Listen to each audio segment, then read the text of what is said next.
तो आज का हमारा प्रॉब्लम है if says that r2 minus 1 to 1 is defined as f of x equal to sine pi x by 2 and gnx is basically nth composition of f of x and you have been given limit n tending to infinity gn of x equal to g of x and you have to find the value of integration 0 to 3 g of x dx.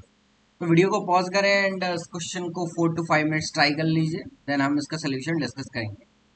तो देखिए अब हम detail से इसका solution discuss करते हैं। तो question में बेसिकली दो पार्ट है। क्वेश्चन में क्या है? दो पार्ट है। एक है आपको एक फंक्शन दे रखा है, क्या? Sign pi X by to, ये आपका फंक्शन है और आपको इसका nth कंपोजिशन निकालना है, मतलब एफ ऑफ ऐसे कंपोजिशंस निकालने हैं। तो इसको अगर आप एफ एन एक्स डिनोट करें और आपको फिर क्या करना है कि लिमिट निकालना है N tending to infinity F N X इसका, और इसी फंक्शन को बोला जा रहा है जी ऑफ एक्स, राइट? इसी फंक्शन को बोला जा रहा है जी ऑफ एक्स। तो आप nth कंपोजिशन का लिमिट कैसे निकालते हैं? देखिए nth कंपोजिशन का लिमिट बहुत तरीके से निकाल सकते हो। एक तो फंक्शन निकाल के एस्टिमेट कर सकते हो, या तो सबसे बढ़िया तरीका होता है अकॉर्डिंग टू मी कि बाय ग्राफ सोचने का ट्राई करते हैं।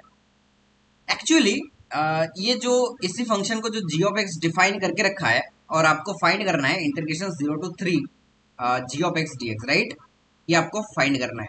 इसका मतलब x का जो x का वैल्यू कहाँ से कहाँ तक हो सकता है? 0 से 3 तक। तो आपको कुछ इंपॉर्टेंट पॉइंट्स यहाँ से ऑब्जर्व करना चाहिए कि कौन से पॉइंट्स पे आपका जी ऑफ एक्स ब्रेक हो सकता है। लाइक जी ऑफ एक्स एक सिंगल फंक्शन भी हो सकता है और पीस वाइज फंक्शन भी हो सकता है, राइट? तो हमें वही चीज एनालाइज करना है। तो सबसे पहले हम एफ ऑफ एक्स का कर्व बना लेते हैं। एफ ऑफ एक्स का कर्व बना लेते हैं। चलो, एफ ऑफ एक्स का कर्व बनाने के लिए क्या करेंगे? Sine pi X by two. तो sine pi X by two का अगर कर्व बनाए तो कुछ ऐसा बन जाएगा। Sine pi X by two का कर्व मान लो कि ये 0 पे 0 होगा, ये 1 हुआ, ये 1 है, ये 2 है और ये 3 है, राइट? ऐसा बनेगा। ये क्या बनाया है अभी?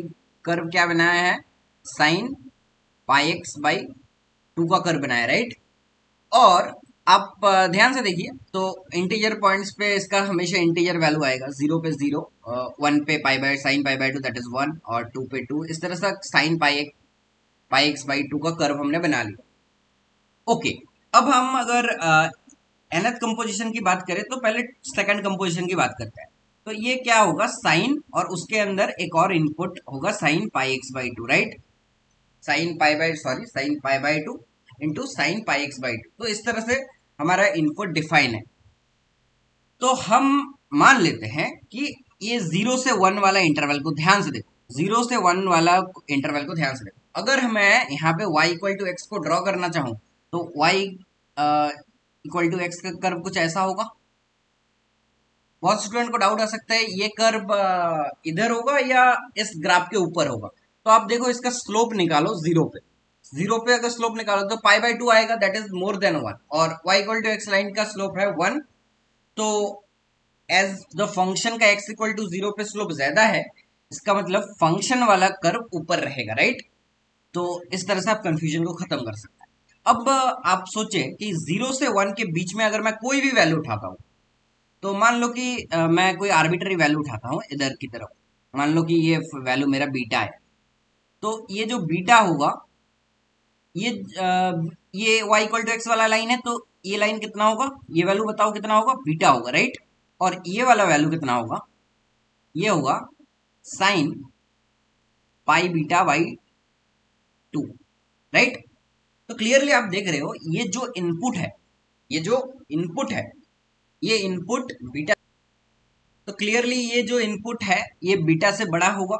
अगर मैं नेक्स्ट टाइम इसको इनपुट बनाऊंगा तो मान लो कि sine pi beta by to किधर आएगा? इस तरफ आएगा, तो फिर इधर आएगा, राइट? फिर मान लो कि बीटा से बड़ा है sine pi beta by two. तो अगर मैं एफ ऑफ एक्स में डालूं सेम वैल्यू को, तो आप समझ सकते हैं कि नेक्स्ट वाला इनपुट अगर मैं रेड से मार्क कर दूं तो कुछ इधर आएगा, राइट? ये मान लो कि sine pi beta by two है, sine pi beta by two है। अब देखो इसमें भी सेम ये है, लेकिन इस पे भी फंक्शन का वैल्यू उससे बड़ा होगा, राइट? तो इसका मतलब अगर आप 0 से 1 के बीच में x को रखें, अगर आप 0 से 1 के बीच में x को रखें, तो क्या हो रहा है कि आप जो भी वैल्यूज लेते जा रहे हो, ये देखो वैल्यू राइट साइड से अप्रोच करता जाएगा। और जब भी ये 1 पे अटेन हो जाएगा, तो ये 1 ही हो जाएगा, क्योंकि आप देखो साइन पाई बाई टू 1, फिर sine pi by two, sine of pi by two, फिर sine of pi by two, तो इस तरह से आता जाएगा, राइट। तो ये कंपोजिशन का वैल्यू कितना हो जाएगा, 1 होता जाएगा। इसका मतलब क्या मैं बोल सकता हूं कि 0 से लेकर अगर 1 के बीच में कोई भी एक्स मैं लूं, तो ये जो एफ एन एक्स का कंपोजिशन है, और इसमें अगर मैं लिमिट लगा लूं, तो ये क्या हो जाएगा, 1 हो जाएगा, राइट।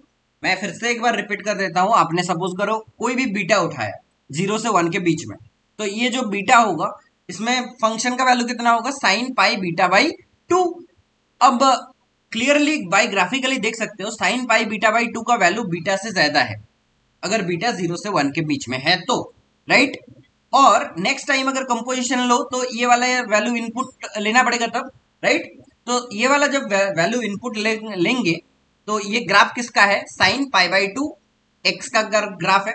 तो नेक्स्ट टाइम अगर मान लो कि एफ ऑफ बीटा की बात करें, तो ये क्या हो जाएगा, sine pi by 2 sign pi beta by 2, right.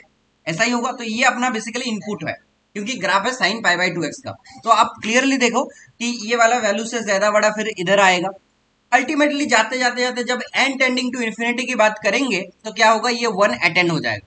अब जब भी ये 1 अटेंड हो जाएगा, आप बताओ तो एफ ऑफ 1 की वैल्यू कितनी है, और nth कंपोजिशन का वैल्यू भी सोचो। तो आप देखोगे तो ये क्या है, साइन ऑफ अंदर वाले के पहला दिखते हैं, तो एफ ऑफ 1 का वैल्यू क्या है, 1।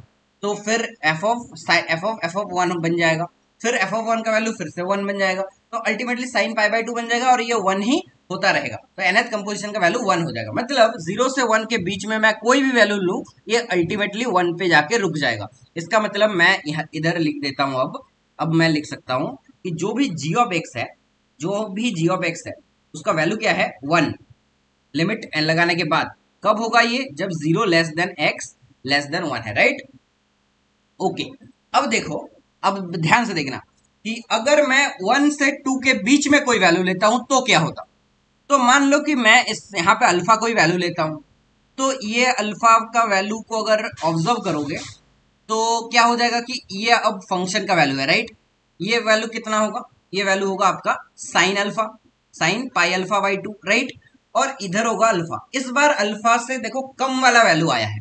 इस बार जो फंक्शन का वैल्यू है, बाई ग्राफिकली आप देख सकते हो कि ये y इक्वल टू अल्फा वाला लाइन है, और ये y equal to sine pi alpha by 2 वाला लाइन है। तो clearly sine pi alpha by 2 छोटा दिख रहा है अल्फा से, क्योंकि ये ग्राफ नीचे है, राइट। ये वाला लाइन नीचे है। तो अगर मैं नेक्स्ट इनपुट लूंगा, तो ये कि क्या इस तरफ इसका मूवमेंट हो जाएगा, राइट। इस तरफ मूवमेंट हो जाएगा। तो अगर जब इस तरफ मूवमेंट हो जाएगा, तो क्या होगा, आप सोच के बताओ कि ये वैल्यू फिर से 1 पे अप्रोच कर जाएगा। ये वैल्यू फिर से 1 पे अप्रोच कर जाएगा, राइट। क्योंकि इधर मैं फिर से मेरा इनपुट यहाँ पे आएगा, फिर इनपुट लेफ्ट साइड आ जाएगा, फिर शिफ्ट हो जाएगा। अगर आपने पहला वाला पार्ट ध्यान से सुना है, तो आपको समझ में जल्दी आ गया होगा कि ये भी 1 पे जाएगा। मतलब ये 1 ही है, ये 1 ही है जब 1 less than x less than 2 है। अब मजे की बात क्या है, अब मजे की बात यह है कि बोलो तो 2 एंड 3 के बीच में अगर मैं कोई वैल्यू लेता हूं, तो जी ऑफ एक्स क्या होगा। 2 एंड 3 के बीच में अगर मैं कोई भी वैल्यू लेता हूं, तो G of X I mean F का nth कंपोजिशन का लिमिट क्या होगा। तो क्लियरली देखो, अगर मैं कोई इधर का पॉइंट लेता हूं, तो ये वाला वैल्यू कितना होगा। सपोज मैं ये वाला पॉइंट उठाता हूं गामा, तो ये वाला पॉइंट कितना होगा, साइन पाई गामा बाई 2। लेकिन आप देख सकते हो कि ये जो वैल्यू है, ये नेगेटिव है, ये नेगेटिव वैल्यू है। तो नेगेटिव अगर वैल्यू है, तो इसको आप इधर की तरफ शिफ्ट करके देखो, राइट। इधर इस ग्राफ को अगर मैं लेफ्ट साइड पे भी सोचूं and y equal to X line से कंपेयर करूं, तो आपको क्लियर कट दिखेगा कि अगर मैं इधर से वैल्यू को अप्रोच कराऊंगा, तो ये वैल्यू धीरे धीरे राइट साइड पे अप्रोच कर जाएगा। एंड ये जो -1 वाला पॉइंट है, ये जो -1 पे यहाँ पे वैल्यू है, इस पे अप्रोच कर जाएगा।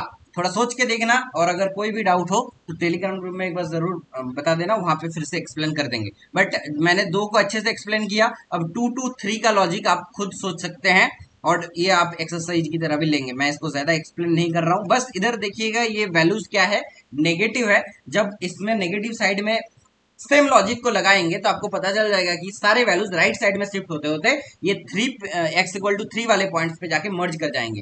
And X equal to three वाले पॉइंट पे जब मर्ज कर जाएंगे तो ये वैल्यू सिर्फ और सिर्फ -1 रह जाएगा। तो इसका मतलब क्या है कि अगर मैं -1 की बात करूं तो ये 1 less than x less than sorry 2 less than x less than 3 पे ये होल्ड हो रहा है। अब देखो आपको निकालना क्या है, integration 0 to 3 G of X D of X. तो आपको जी ऑफ एक्स का डेफिनेशन पता है तो ऐसे लिख लो 0 to 1 G of X D X plus integration 1 to 2 G of X D X और प्लस इंटीग्रेशन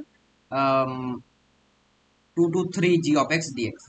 अब आप वैल्यू देख लो तो 1 + 1 -1, तो अल्टीमेटली 1 इज आंसर। तो 1 है इस क्वेश्चन का आंसर। आई थिंक आपको क्वेश्चन अच्छा लगा होगा। कोई भी डाउट हो तो आप टेलीग्राम ग्रुप नीचे डिस्क्रिप्शन में लिंक दिया हुआ है, उसको यूज करके आप पूछ सकते हैं टेलीग्राम ग्रुप में। Thanks for watching.